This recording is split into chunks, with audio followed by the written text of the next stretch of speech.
Hello everyone.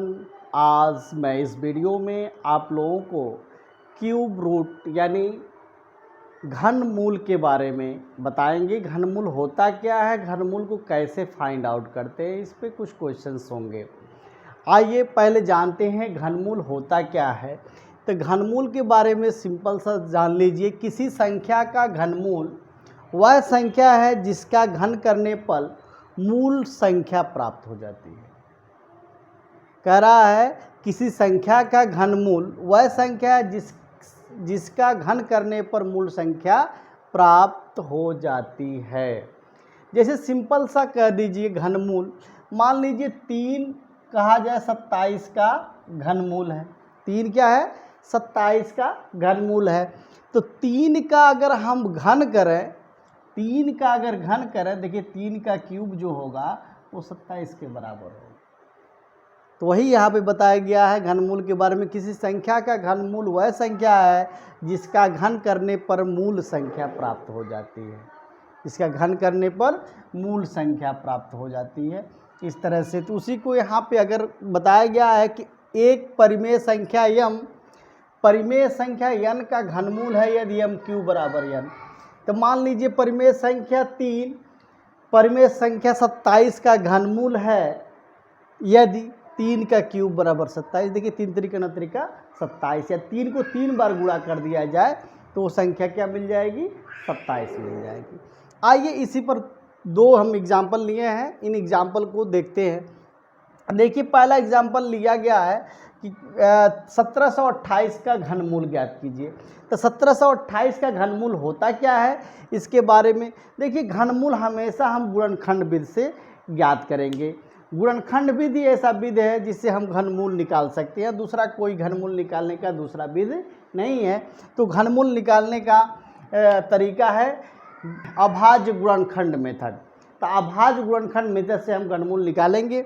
आइए 1728 का घनमूल निकालते हैं। तो चलिए 1728 को अभाज्य गुणनखंड यानी अभाज्य संख्याओं से हम भाग देते हैं। तो पहली अभाज्य संख्या है आपका 2, पहले 2 से हम भाग करें।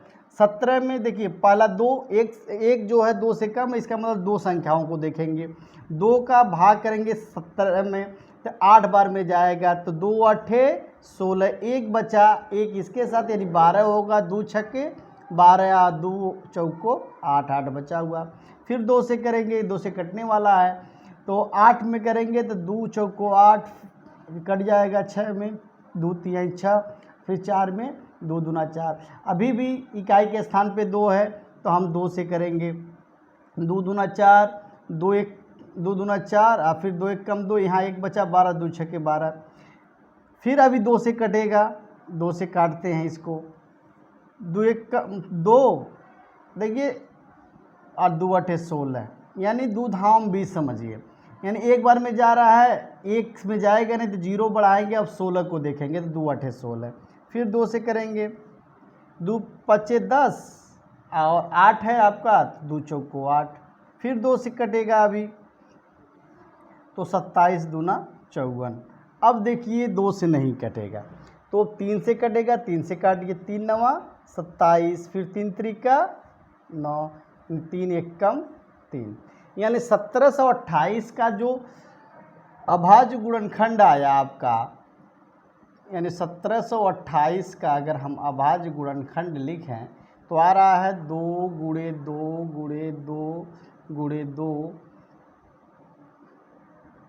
गुणे 2 गुणे 2 गुणे 3 गुणे 3, यही आ रहा है। यानी आप देखेंगे 1 2 3 4 5 6 बार है, 1 2 3 4 5, 5 ही बार लिखे हैं। इसको 2 कर लें, यहाँ पे एक और 3 बढ़ा दें। यानी हम यहाँ पे 3 3 का ग्रुप बनाते हैं। 3 3 का ग्रुप घनमूल निकालने के लिए 3 3 का ग्रुप बनाएंगे। 3 3 के ग्रुप बनाने के बाद उस ग्रुप से एक को, यानी घनमूल जब निकालेंगे तो एक अंक को बाहर कर लेंगे। यानी अब हम यही करें 1728 का जब घनमूल निकालेंगे तो इस ग्रुप से एक संख्या बाहर आ जाएगी 2, इसमें से भी 2 आ जाएगा बाहर, इसमें से 3। यानी इन्हीं को गुणा कर देंगे तो 2 दूना 4 तिहाई 12, यानी 1728 का जो घनमूल आ गया वो आपका 12 होगा। इस तरह से आप घनमूल निकाल सकते हैं। उसी तरह से दूसरा क्वेश्चन एग्जाम्पल हमने लिया है, ये बड़ा क्वेश्चन है, यानी 15, 74, 64, यानी इसका जब घनमूल निकालेंगे तो फिर वही चीज़ें हैं अभाज्य गुणनखंड मेथड। तो चलिए अभाज्य गुणनखंड करते हैं, आइए यहीं पे करते हैं। 15, 74, 64,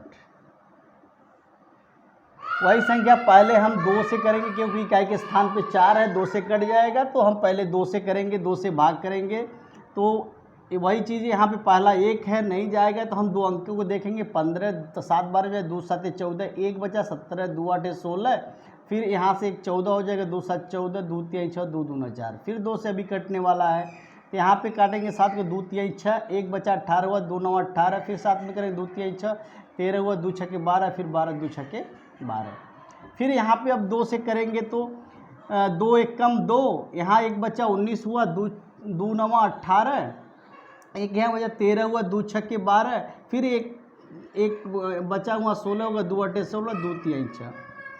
अब देखिए इकाई के स्थान पे 2 के भाज्य वाली संख्याएं नहीं हैं, इसका मतलब ये इसके बाद यानी अब दूसरा अभाज्य संख्या क्या है, 3 है, 3 से भाग करेंगे तो 19 में देखेंगे तो 3 छक्का 18, यानी 1 बचा 16 हुआ, 3 बचे 15, फिर 18, 3 छक्का 18 और 3 1 कम 3, यानी 1 बचा आपका। फिर 3 से करेंगे आप, 3 दूना 6, 3 1 कम 3 26 हुआ, 3 8 24, 2 बचा 21, 3 7 21, फिर अब 3 से करेंगे, 3 7 21 और 3 दूना 6, 27 3 9 27, फिर 3 से कटेगा आपका, 3 दूना 6, 12 हुआ, 3 चौको 12, 3 तरीके ना, फिर 3 से कटेगा आपका, 3 8 24, 3 1 कम 3 81, फिर 3 से कटेगा, 3 दूना 6, 3 7 21, 27 81 हो गया, फिर 3 से कटेगा, 3 9 27, फिर 3 से कटेगा, 3 तरीका 9, फिर 3 1 कम 3, यानी इसका जो अभाज्य गुणनखंड इतना बड़ा आया। चलिए इसको यहीं पे लिखते हैं, यानी 15 74 64 का जो हमने अभाज्य गुणनखंड किया तो बहुत बड़ा आया है, यानी 2 गुणे 2 गुणे 2, ये 3 है, उसके बाद गुणे 3 कै बार में है, 1 2 3 4 5 6 7 8 9 बार है, तो 9 बार लिखते हैं, गुणे 3 गुणे 3 गुणे 3 गुणे 3, 1 2 3 4 5 6, और फिर नीचे हम लिख रहे हैं गुणे 3 गुणे 3 गुणे 3। आप इस चीज़ को समझ जाएंगे। वही चीज़ बताया गया है कि इसका जब हम घनमूल निकालते हैं 3 3 का ग्रुप बनाते हैं। देखिए 3 3 का ग्रुप, यहाँ पे 4 ग्रुप बने, चारों में से हम जब घनमूल निकालेंगे, यानी हम घनमूल निकालेंगे 15 74 64 का जब घनमूल जब निकालेंगे तो हर ग्रुप से एक एक संख्या को, एक एक गुणनखंड को बाहर कर लेंगे, 3 गुणे 3 गुणे 3, यानी हो जाएगा आपका 27 दूना 54, यानी इस संख्या का जो घनमूल होगा 54 होगा। इस तरह से आप इससे बेस बहुत सारे क्वेश्चन को आप करें, घनमूल निकालें। इसके बाद कंपटीशन में क्वेश्चन किस टाइप से पूछ जाते हैं, नेक्स्ट वीडियो में उस क्वेश्चन को देने का प्रयास करूंगा, उसको सॉल्व करूंगा, आपको दिखाऊंगा कैसे क्वेश्चन एग्जाम में पूछे जाते हैं। तब तक के लिए